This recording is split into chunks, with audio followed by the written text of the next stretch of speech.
Now let's continue with the big international story of the day, perhaps of what's going to be the whole of 2020. Tens of thousands of people gathered in Tehran on Monday. They were out in force to mourn General Qassem Soleimani's death and vow revenge against the US for its drone strike that killed him in Baghdad late last week. In the meantime, US Defense Secretary Mark Esper says the US has no plans to pull its troops from Iraq, despite some confusion on that we'll get to in a moment. And President Trump said Iran will not have nuclear weapons. This after Tehran said it's no longer going to abide by the 2015 nuclear deal it signed with world powers. For more on this and other news from around the world, let's turn to our Yoon Jung-min. Jung-min, there's an awful lot to unpack, and we are getting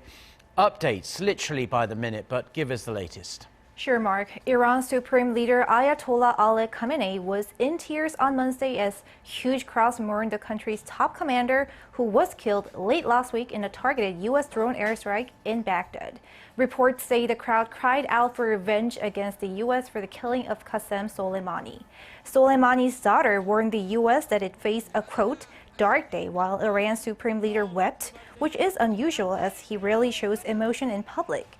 Israeli media also reports the funeral was attended by the leader of the Hamas terror group. The Hamas leader reportedly called Soleimani the martyr of Jerusalem, and he expressed condolences to his family. Soleimani's daughter was seeking revenge at the funeral. Take a look. Crazy Trump, arrogant and a plaything of Zionism. Don't think that everything is over with my father's martyrdom.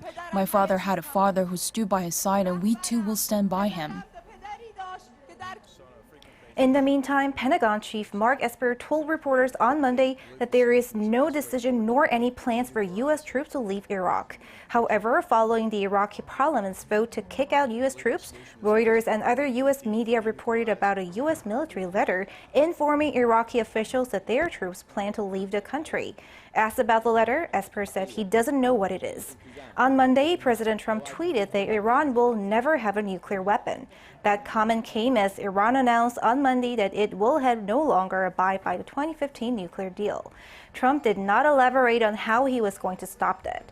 White House advisor Kellyanne Conway said on the same day that the president could still renegotiate a much stricter nuclear deal with Tehran. She added President Trump is open for talks if Iran starts behaving like a, quote, normal country. That's all I have for now, but I'll have the rest of the world news later in the newscast. In the meantime, back to you, Mark.